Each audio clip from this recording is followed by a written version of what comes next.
Okay, so get this. You sent us some research on something called large concept models.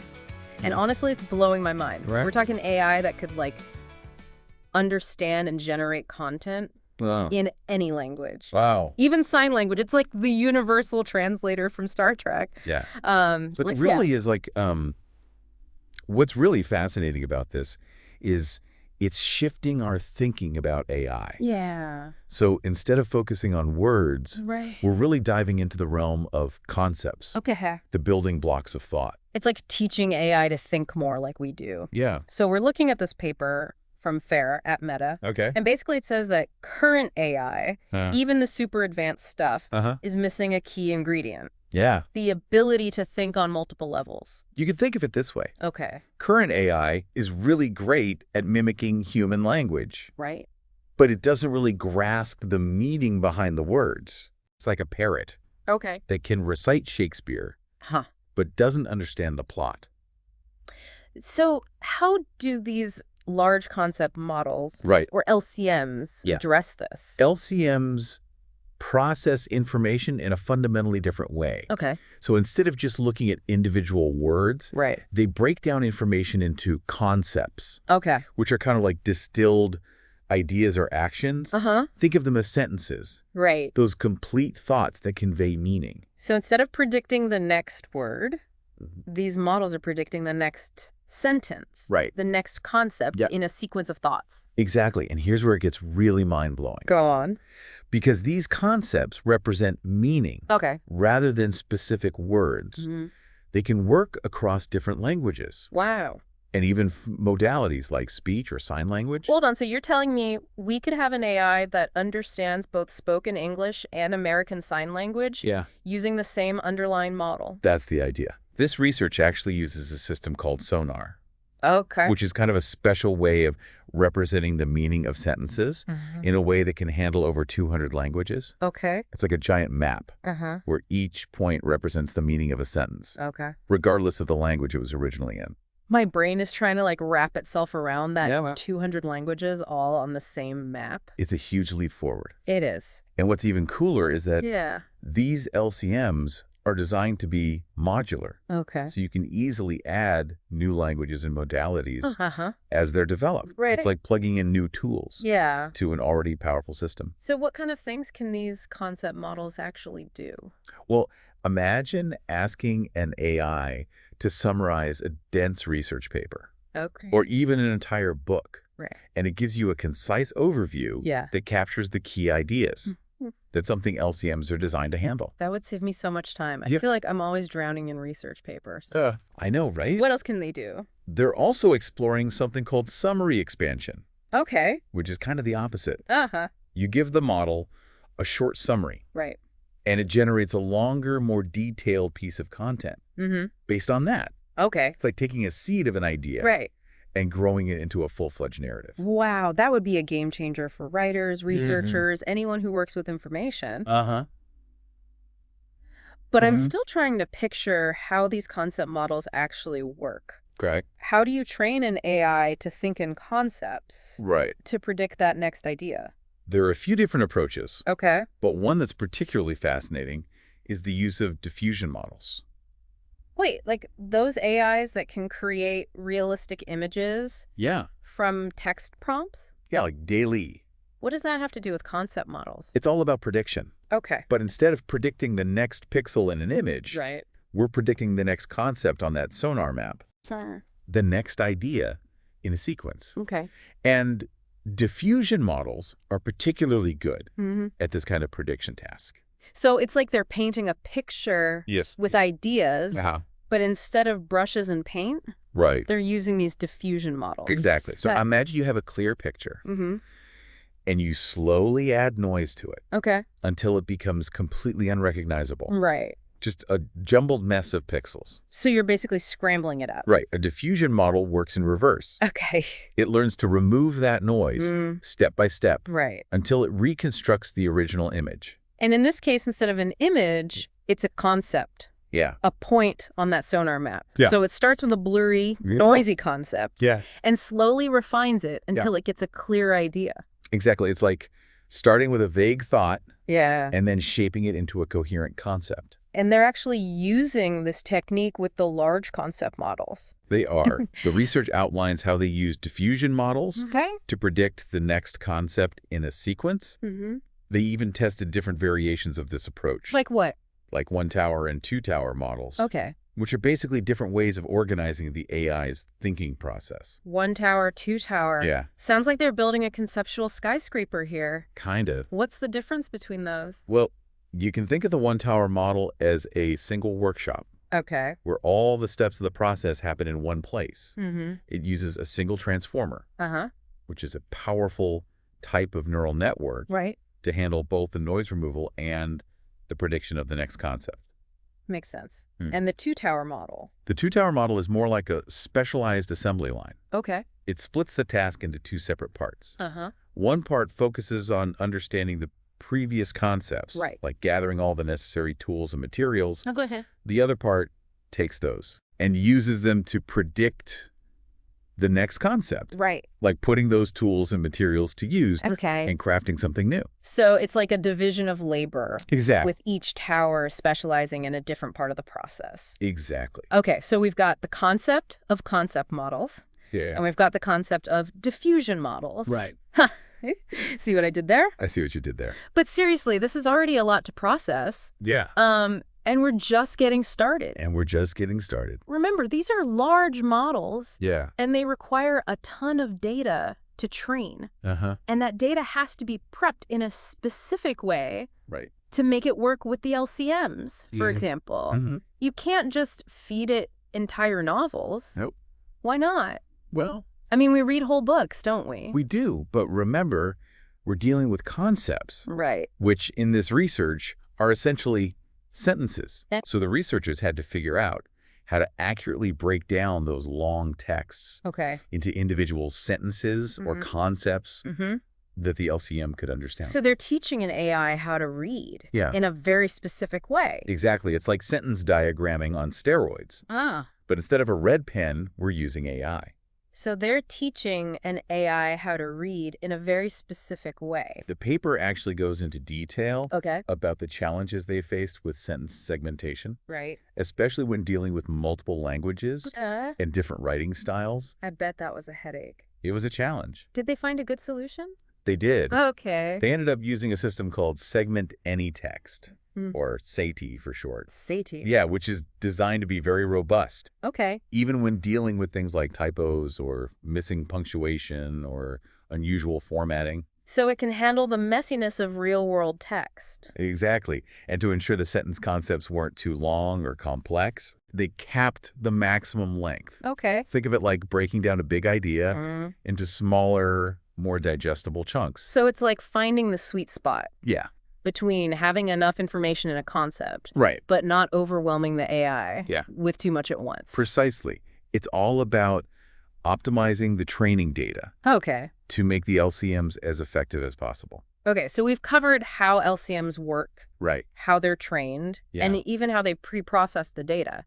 That's a lot of ground to cover. It is. But I'm sure there's more to explore. You're absolutely right. We haven't even touched on things like the different architectures for these models. Yeah. Or the challenges of evaluating their performance. Right. Or the mind-blowing possibilities of zero-shot generalization across languages. Ooh, those are some big topics. They are big topics. I guess we'll have to save those. Yeah. For the next part of our deep dive. Next time. Listeners, stay tuned. Because we're just getting warmed up. Welcome back. So, last time we were talking about those one-tower and two-tower diffusion models. Right. Kind of like organizing a workshop or an assembly line. Yeah, and I'm curious to know which approach works better. Okay. It's like a concept model showdown. Well, the researchers actually put them to the test using a massive text data set called FineWeb-Edu. Okay. It covers a wide range of topics and writing styles. Right. Which makes it perfect for training these kinds of AI models. So it's like giving them a crash course in all sorts of different writing. Exactly. Did they have the models read the whole data set? Well, not the whole thing. Okay. They capped the training data to 128 sentences per text. Okay. Just to make it more manageable. So they trained both the one-tower and the two-tower models on this data set. Right. Which one performed better? It wasn't a clear knockout. Oh. They were pretty evenly matched on a lot of the tests. Okay. But there were some subtle differences that kind of shed light on their strengths. Ooh, give me the details. What were those subtle differences? For example, when it came to simply predicting the next concept in a sequence, Oh. the one-tower model had a slight edge in accuracy. So it was better at just getting the concept right. What about the two-tower model? Yeah, the two-tower model excelled at something called contrastive accuracy. Okay.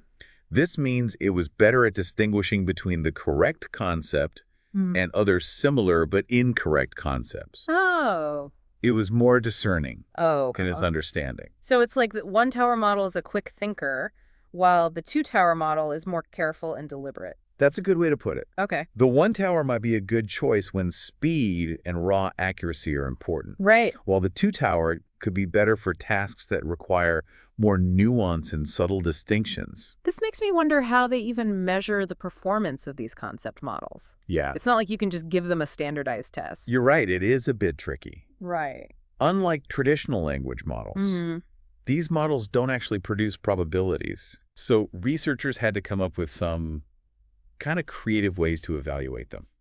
So what kind of metrics did they use? They used a bunch of different metrics, Yeah. each designed to kind of assess a specific aspect of the model's performance. Right. For instance, they looked at things like L2 distance, Okay. which essentially measures how close the predicted concept is to the actual concept in that SONAR embedding space we talked about earlier. Right. That map of concepts Yeah. where each point represents the meaning of a sentence. Exactly. So the closer the predicted point is to the actual point, Right. the better the model's doing. Okay.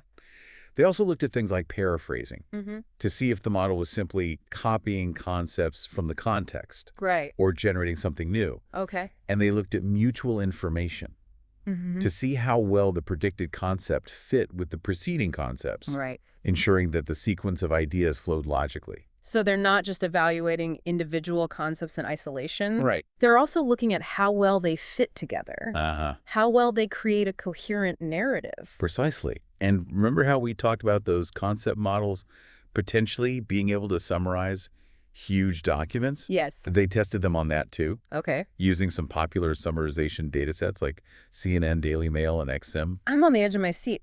How did the concept models do compared to those traditional language models? It's still early days for concept models, Okay. but they held their own, Really? even outperforming some of the leading language models No way. in certain cases. That's amazing. But I'm guessing there were some areas where those seasoned language models still had an edge? Of course. Right. Language models have been around longer, Yeah. and they've been specifically fine-tuned for certain tasks. Right. So it's not surprising that they still excel in some areas, Yeah. like generating text that's super fluid and grammatically correct. It's like comparing a rookie athlete to a seasoned pro. Yeah, Both have their strengths. exactly. Concept models still have some room to grow when it comes to language generation, Right. but they make up for it in other areas. Like what are some of the things these concept models are already better at? One thing is avoiding repetition. Okay. Remember those annoying repeated phrases you sometimes get with language models? Yeah. Concept models are much less prone to that. That makes sense. They're working with concepts, not just words. Right. So they're less likely to get stuck in a loop. Okay. What else? They're also better at creating summaries that are truly abstractive, Okay. meaning they don't just copy and paste chunks of text from the original document. Right. They synthesize the information Okay. and present it in a new way, Right. which is much closer to how we humans summarize things. So it's not just about rearranging words. Right. It's about understanding the core concepts Yeah. and expressing them in a new way that's really impressive. Exactly. And this deeper understanding also helps them with that summary expansion idea we talked about. Right. They can take a short summary Ah. and generate longer, more detailed content Okay. while maintaining coherence and avoiding repetition. Wait, so they can go both ways. That's the goal. Summarize long texts Yeah. and expand short ones. Imagine having an AI writing assistant that can help you condense Right. or elaborate on your ideas, Yeah. depending on your needs. That would be incredibly useful, but how well did they actually do at expanding those short summaries? Were they able to generate like high quality, detailed content from just a few sentences? The results were promising, Okay. but there's definitely room for improvement Right. while they're able to generate longer texts, they still struggled a bit with fluency compared to those finely tuned language models. So they're still working on their writing styles? Yeah. But the core concepts are there. That's pretty impressive. It is. For a new approach. But speaking of impressive, yeah, I have to bring up something that really blew my mind when I was reading this research. What's that? Remember how we talked about SONAR supporting over 200 languages? Yes, it's quite remarkable how they've managed to create a system that encompasses so much linguistic diversity. And the paper mentions how concept models could potentially handle all those languages. Right. But they mainly focused on English in their experiments. Did they actually test this multilingual capability? They did. Okay. They tested a concept model on a massive multilingual summarization data set called LCM, which covers 45 languages. The concept model, despite being trained primarily on English data, demonstrated something called zero-shot generalization. Zero-shot, you mean it could understand and generate summaries in languages it had never seen before? Exactly. Wow. And it wasn't just a handful of languages either. It performed well across a wide range of them, including some languages that are considered low resource, meaning they don't have a lot of training data available. This is where I start to geek out. Imagine the possibilities. We could break down language barriers. Absolutely. In communication, education, research, applications are endless.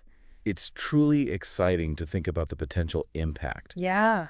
We could be on the verge of a world where language is no longer a barrier to understanding and collaboration. Okay, this is all mind-blowing stuff. It is mind-blowing. But I have a feeling we've only scratched the surface of what these concept models are capable of. You're absolutely right. There's so much more to explore. For example, we haven't even touched on this intriguing concept of fragility. In the SONAR embedding space. It's like a hidden vulnerability that researchers are trying to overcome. Fragility, that sounds a bit ominous. It's a challenge. And what about that explicit planning idea? Yes. Where the AI actually plans out its writing. That's right. Okay. We'll dive into both of those topics in the next part of our deep dive. Okay. Get ready for even more mind-bending concepts. Okay, so we're back. Yes. And ready to dive into those final fascinating topics you mentioned. Yes. Let's start with that. Okay. Somewhat unnerving concept of fragility. Fragility. What exactly does that mean in the context of these concept models? So remember that SONAR system we talked about? Yes. That amazing map where each point represents the meaning of a sentence? Well, it turns out some of those points are more sensitive than others. Sensitive in what way? Sensitive to change. Okay. Imagine you have a sentence with a very specific meaning. Okay. And you tweak it just slightly, maybe changing a word or two. Sometimes those small changes don't affect the overall meaning much. But other times, they can completely alter it. It's like the butterfly effect. Yeah. But for language. Exactly. One small change can have a huge impact. Exactly. And that's what the researchers discovered with SONAR. Okay. Some sentence embeddings are very robust. Meaning their core meaning stays intact, even with small changes. Okay. But others are more fragile. Even a tiny tweak can send their meaning in a completely different direction. And that's a problem for concept models. Yes. Because they're relying on these embeddings to understand and predict the next concept. Precisely. If the model is working with a fragile embedding, even a small error in prediction could lead to a cascade of errors. Creating a nonsensical or illogical output. It's like building a house on a shaky foundation. So how do researchers deal with this fragility? Do they just avoid those sensitive concepts altogether? There are a couple of approaches. One is to simply filter out those fragile embeddings from the training data. It's like removing the weak links to create a more stable structure. That makes sense. Yeah. But isn't there a risk of losing valuable information by filtering things out? Yeah, it's a trade-off. It's like throwing the baby out with the bathwater. Another approach is to develop more sophisticated decoding methods that can better handle those fragile embeddings. Think of it as creating a safety net to catch those delicate concepts before they shatter. So it's a combination of prevention and mitigation. They're trying to both avoid the problem and develop strategies to deal with it when it inevitably arises. Exactly. And this research into fragility highlights a crucial point. Even with all the progress in AI, we're still grappling with the nuances and complexities of human thought. It's a humbling reminder that true understanding goes beyond just processing words. Which brings us to that other fascinating topic. Yes. Explicit planning. Explicit planning. Didn't the paper mention that as a way to make concept models even more powerful? It did. To make them think more like we do? Think about how we humans plan our writing. Right. We might create an outline, yeah, jot down key points, or summarize our ideas before we start writing. Right. It's like creating a roadmap. Exactly. For our thoughts. And that's what researchers are trying to achieve with concept models. Okay.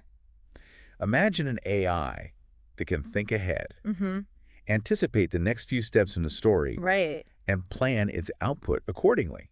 That would be incredible. Yeah. It's like having an AI co-author that helps you brainstorm and structure your ideas. Precisely. The paper outlines some early experiments in this direction. Okay. Using something called a large planning concept model. Okay. Or LPCM for short. LPCM. So it's a concept model that can also plan. Yeah. How does that actually work? It's still early stages. Right. But the idea is to train the model. Okay. To predict not only the next concept, but also the type of information that should come next. Okay. At a higher level. So instead of thinking sentence by sentence, it's thinking in terms of paragraphs or even whole sections of text. Exactly. It's like teaching the AI to think like an architect. That's a great analogy. Designing the overall structure before filling in the details. And the initial results are promising. Okay. They found that this planning ability led to more coherent and logically structured output. Right. Even when generating longer pieces of text. So it's like they're teaching these concept models to think more strategically. Yes. To plan and organize their thoughts just like we do. Exactly. And this research into explicit planning, along with the work on addressing fragility, shows us that the future of AI is not just about processing language, but about understanding the deeper structures of human thought. It's like we're on the verge of a new era of AI. Yeah. One where these models are not just tools, but collaborators, helping us unlock new levels of creativity and understanding. And who knows what incredible breakthroughs await us as this field continues to evolve. This has been an incredible deep dive. It has. And I can't wait to see what the future holds for concept models. Me too. For our listeners who are as excited about this as we are, we've included links to the research paper and the SONAR project in the show notes. Check it out. Until next time, keep those brains buzzing.